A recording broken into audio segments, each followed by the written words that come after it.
Hello student, good evening. I think you are fine. आप लोगों के लिए मैं लगातार मिसलेनियस जीएस पढ़ा रहा हूँ। उस मिसलेनियस जीएस की श्रृंखला में ये काफ़ी इम्पोर्टेंट टॉपिक है और अक्सर ये कॉम्पिटिशन में आता है कि कौन सा शहर किस नदी के तट पर है। ज़्यादातर आता है, आप लोगों को याद भी होगा, बहुत सारे शहर तो आपको याद होंगे। जैसे ब्रह्मपुत्र नदी के तट पर कौन कौन से शहर हैं आप लोगों को मालूम होगा। माजुली द्वीप, जैसे कि असम में माजुली द्वीप है, गुवाहाटी है, ठीक है ना। और साबरमती के तट पर अहमदाबाद शहर है। यमुना, दिल्ली यमुना नदी के तट पर है। आगरा भी यमुना नदी के तट पर है। अजमेर लूनी नदी के तट पर है। तो हम इन शहरों के बारे में कुछ महत्वपूर्ण फैक्ट और कौन सा शहर किस नदी के तट पर है इसके बारे में आपको जानकारी देते हैं। तो स्टार्ट करते हैं। पहला पॉइंट लिखा हुआ आगरा। आप लोग सभी लोग जानते हैं आगरा फेमस है, फतेहपुर सीकरी आगरा में है, जो कि अकबर के शासनकाल में बहुत प्रसिद्ध था। और अगली इम्पोर्टेंट एक और बात आती है कि आगरा का जो किला था, आगरा का किला आपके दिमाग में होगा कि आगरा का ताजमहल शाहजहाँ ने बनवाया था, लेकिन आगरा का किला अकबर ने बनवाया था, जबकि दिल्ली का किला शाहजहाँ ने बनवाया है। तो आगरा किस नदी के तट पर है? तो आप याद रखेंगे यमुना नदी के तट पर। आगरा किस नदी के तट पर है? यमुना नदी के तट पर। आगरा उत्तर प्रदेश का शहर है और यमुना नदी के तट पर है। यूपी का शहर है और यमुना नदी के तट पर है। अच्छा, आगरा शहर बसाया किसने था? 1504 में सिकंदर लोधी ने। लोधी वंश के शासक सिकंदर लोधी ने आगरा शहर को बसाया था। और सिकंदर लोधी गुलरुखी नाम से कविताएं लिखता था, ये भी याद रखना। जबकि बहादुर शाह जफर नाम से कविताएं लिखता था। तो आगरा आपको याद हो जाएगा किस नदी के तट पर है? यमुना नदी के तट पर। अहमदाबाद साबरमती नदी के तट पर है और गुजरात राज्य का शहर है। अभी हाल में ही अहमदाबाद चर्चा में था कि अहमदाबाद में सारे जो भी कैशलेस कार्य को बंद कर दिया गया, तो होम डिलीवरी के लिए डिजिटल पेमेंट की घोषणा की गई थी। तो पूर्णतः डिजिटल पेमेंट वाला अगर शहर कहा जाए तो कौन सा है? अहमदाबाद अभी चर्चा में था। अहमदाबाद गुजरात का शहर है, साबरमती नदी के तट पर है। और आप लोगों ने नाम सुना होगा, साबरमती आश्रम महात्मा गांधी से संबंधित है, साबरमती नदी के तट पर है।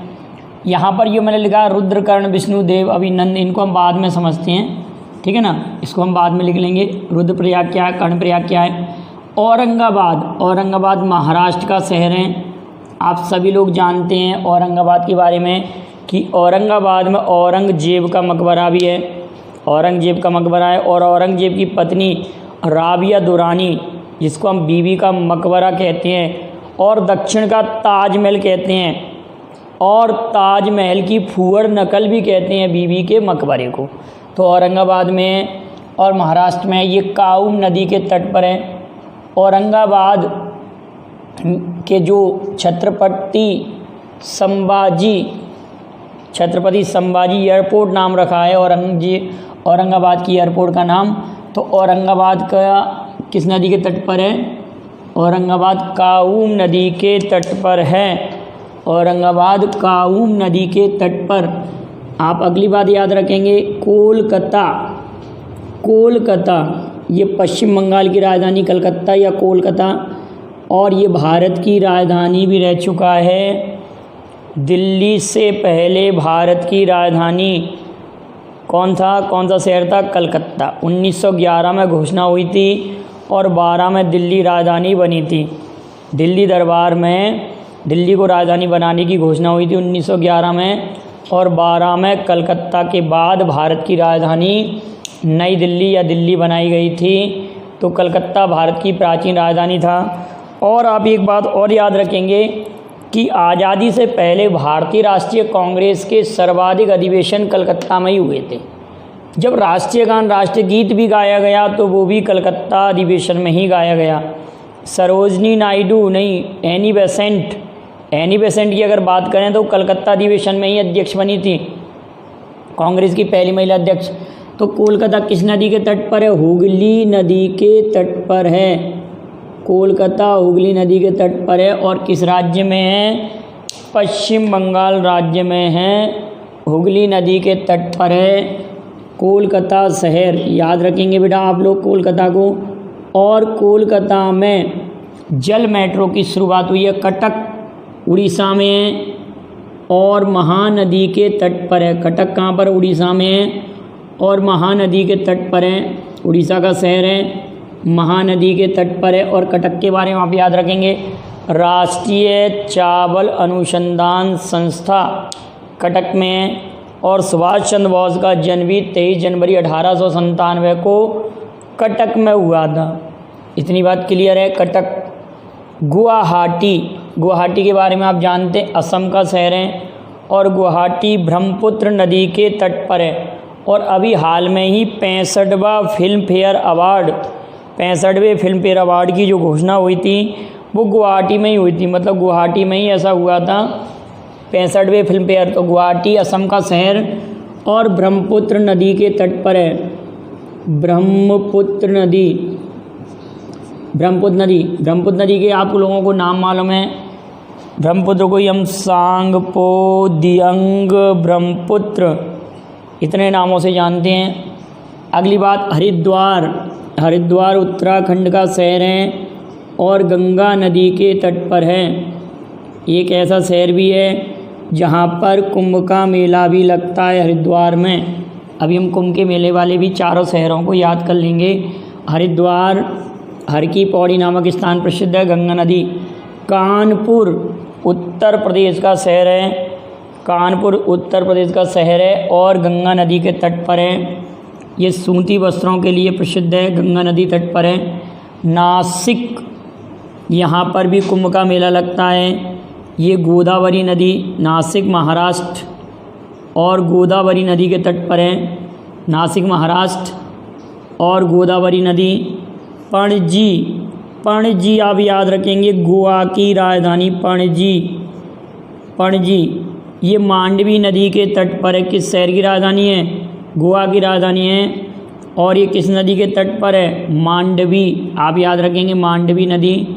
और रामायण में भरत की पत्नी का नाम भी मांडवी था। पणजी मांडवी नदी के तट पर है। पणजी मांडवी और गोवा की राजधानी है। और इस समय आप याद रखेंगे कि गोवा और मणिपुर भारत के 2 ऐसे राज्य थे जिनको कोरोना मुक्त घोषित किया गया था। और आप लोग ये बात और याद रखेंगे कि यूरोप महाद्वीप का देश स्लोवेनिया देश भी कोरोना मुक्त घोषित हुआ। इसी तरह से गोवा को याद रखेंगे। पुणे भी महाराष्ट्र का शहर है। और पुणे मूठा नदी के तट पर है। पुणे किस नदी के तट पर है? मूठा नदी के तट पर है। उज्जैन, यहाँ पर भी आप सभी लोग जानते हैं, नासिक में कुंभ का मेला, हरिद्वार में कुंभ का मेला, उज्जैन में भी कुंभ का मेला लगता है। और ये मध्य प्रदेश का शहर है, मध्य प्रदेश का। और उज्जैन क्षिप्रा नदी के तट पर है।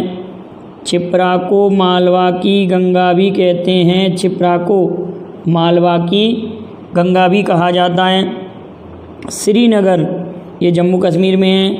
झेलम नदी, श्रीनगर झेलम नदी, झेचीरा व्यासा, झेलम चिनाब रावी व्यास सतलज। तो श्रीनगर झेलम नदी तट पर। सूरत गुजरात का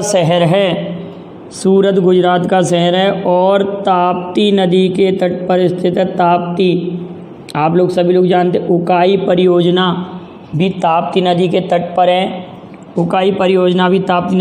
पर है। सूरत ताप्ती नदी के तट पर है, गुजरात में। आप देखेंगे इनको एक बार आप लोग क्या करेंगे कि इन सभी शहरों को एक बार आप मैप पर देख लेंगे, इंडिया के मैप पर, तो आपको बहुत अच्छे से याद हो जाएंगे। अयोध्या उत्तर प्रदेश में स्थित है और ये सरयू नदी के तट पर है। किस नदी के तट पर है? सरयू नदी। हैदराबाद आप याद रखेंगे कि अभी संयुक्त राजधानी है। आंध्र प्रदेश और तेलंगाना दोनों की संयुक्त राजधानी क्या है? हैदराबाद है। और इस समय तेलंगाना का मुख्य शहर है ये। और मूसी नदी के तट पर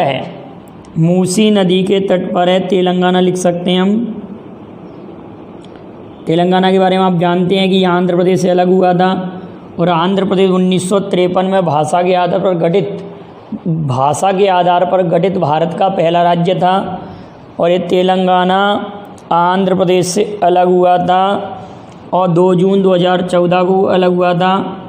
हैदराबाद, तो हैदराबाद किस नदी के तट पर है आप याद रखेंगे, हैदराबाद मूसी नदी के तट पर है।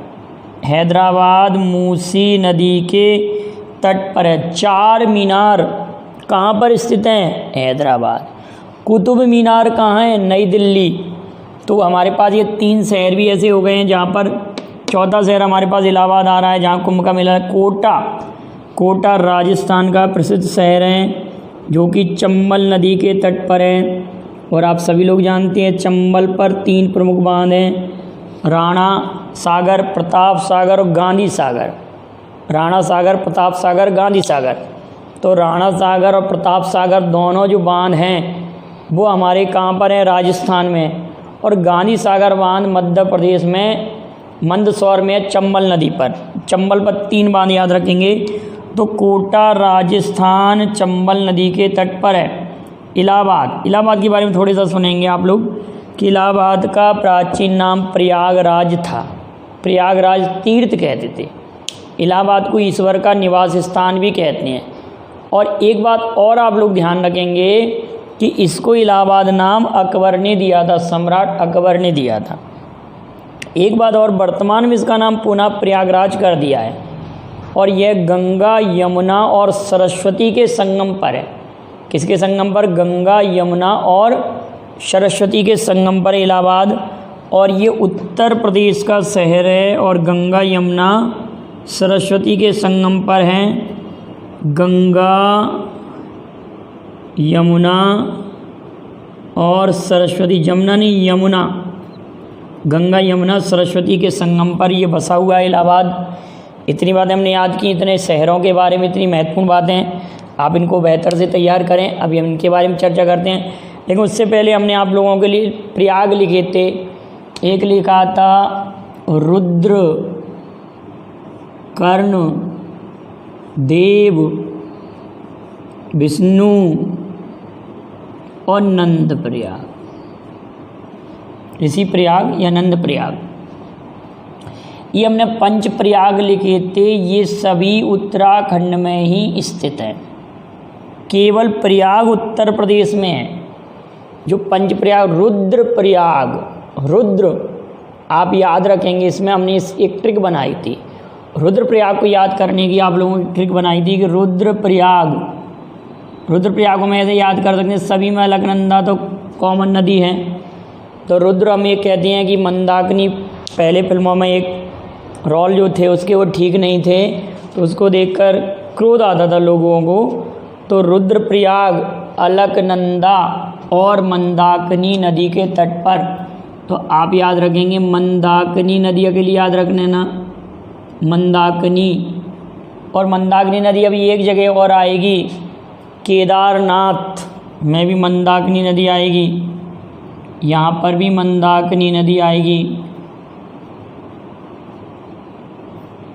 केदारनाथ में भी कौन सी नदी आएगी, मंदाकिनी नदी आएगी, याद रखना। और बद्रीनाथ में अलकनंदा नदी आएगी।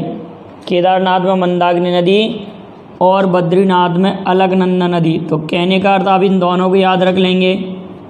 मंदाकिनी से वैसे भी क्रोध से याद हो जाएगा कि केदारनाथ में कितने बादल फटे थे, मंदाकिनी नदी में बाढ़ आई थी और बहुत सारे स्थान ढह गए थे केदारनाथ। इस पर प्रेम मेहरा का गाना भी है, भजन भी है। केदारनाथ की धाम की चर्चा भक्तों तुम्हें सुनाता हूँ, बोले तुझे सुनाता हूँ, तेरे भक्तों पर क्या गुजरी, इस तरह का आपने सुना होगा। तो आपने कहा रुद्रप्रयाग मंदाकिनी नदी पर है। कर्ण, मंदाकिनी और अलकनंदा, कर्णप्रयाग क्या कहेंगे हम, कर्णप्रयाग। अगली बात हमारे पास आ रही है कि अलकनंदा और पिंडारी नदी। कान की जब सफाई करते हैं तो पिंड टाइप से निकलता है, पिंडारी याद हो जाएगा।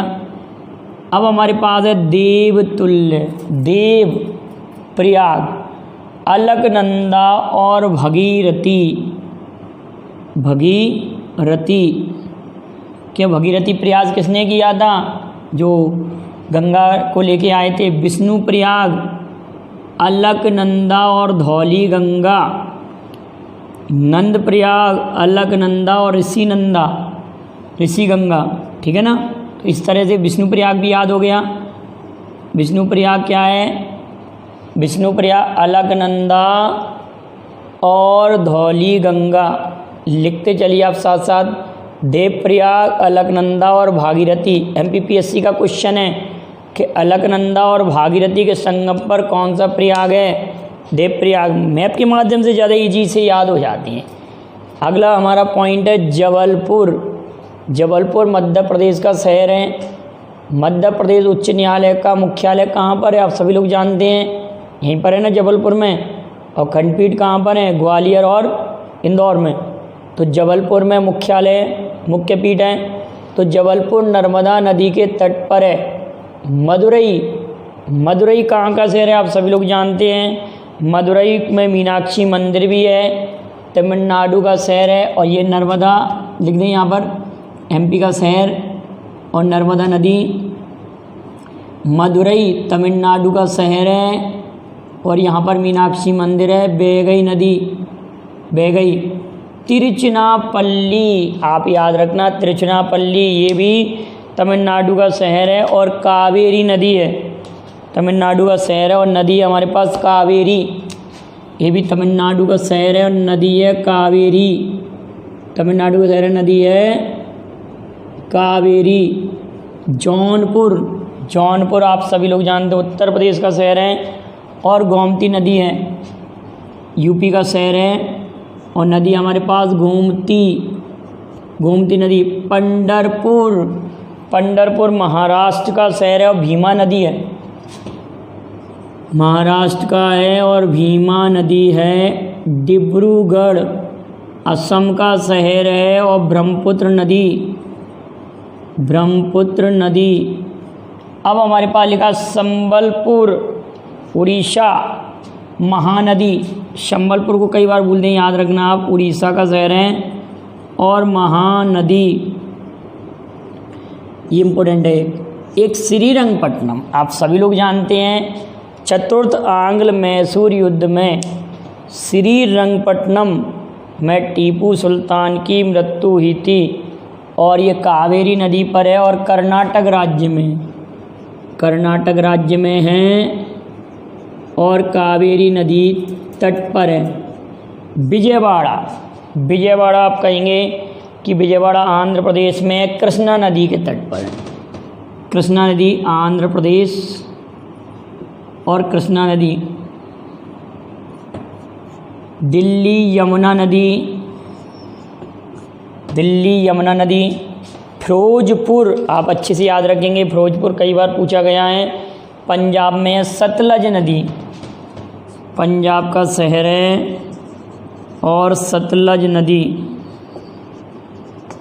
ये कुंभ के मेले 4 स्थान हो गए, 1, 2, 3 और ये चौथा इलाहाबाद भी है, कुंभ का मेला लगता है यहाँ पर भी। और केदारनाथ मंदाकिनी उत्तराखंड का शहर है। बद्रीनाथ भी उत्तराखंड, ये दोनों उत्तराखंड के हैं, केदारनाथ बद्रीनाथ। अलकनंदा और मंदाकिनी क्लियर है। पटना बिहार का शहर है और पटना गंगा नदी के तट पर है। पटना का प्राचीन नाम पाटलिपुत्र था, इसका पटना नाम शेरशाह सूरी ने रखा था। किसने रखा था? शेरशाह सूरी ने। और शेरशाह सूरी ने रुपया नामक मुद्रा भी चलाई थी भारत में। लखनऊ आप सभी लोग जानते हैं, लखनऊ गोमती नदी के तट पर है और लखनऊ का प्राचीन नाम अवध भी इस क्षेत्र को कहते हैं। अवध का उत्तर प्रदेश की राजधानी भी है। और आप सभी लोगों का भी मालूम होगा कि यहाँ पे किंग्सफोर्ड मेडिकल कॉलेज था जिसमें प्लाज्मा थेरेपी को मान्यता मिली थी, पहली संस्थान थी जिसको प्लाज्मा थेरेपी के से इलाज की मान्यता मिलने वाली पहली संस्था थी। किंग्सफोर्ड मेडिकल कॉलेज लखनऊ का था। तो लखनऊ उत्तर प्रदेश में। और गोमती नदी। और लखनऊ का 1857 के विद्रोह के समय नेतृत्व बेगम हजरत महल ने किया था अपने बेटे बिरजिस कादिर के लिए, याद होगा। और आप लोगों को 2-3 बार मैं पूछ चुका हूँ कि 1857 के विद्रोह पर पुस्तक 1857 किसने लिखी थी, इसका भी आप जवाब भेजेंगे। और एक क्वेश्चन और है कि 1857 के विद्रोह पर पुस्तक द ग्रेट रिबेलियन किसने लिखी थी, इसका भी आप जवाब लिखिए। लखनऊ गोमती नदी पर है, अजमेर राजस्थान में है और लूनी नदी के तट पर है, राजस्थान में लूनी नदी के तट पर है। और यहाँ पर किसकी दरगाह प्रसिद्ध है, आप इसका नाम लिखकर भेजेंगे। बरेली उत्तर प्रदेश, रामगंगा नदी, बरेली उत्तर प्रदेश, रामगंगा नदी यूपी, रामगंगा नदी। अब ओरछा की बात आती है तो ओरछा मध्य प्रदेश में और बेतवा नदी के तट पर है। यहाँ रामलला का मंदिर प्रसिद्ध है। और आप लोगों को मालूम होगा कि अभी इससे एक अलग हुआ था, मध्य प्रदेश कौन सा ज़िला इससे अलग हुआ है, आप बताइए, जो इसकी एक तहसील था। ठीक है, आप ध्यान से बताना, उसको लिखकर भेजिए। तो ओरछा किस नदी पर है, बेतवा। जमशेदपुर कहाँ पर है, जमशेदपुर आप कहेंगे झारखंड में है, जमशेदपुर स्वर्णरेखा नदी पर, झारखंड में स्वर्णरेखा नदी पर।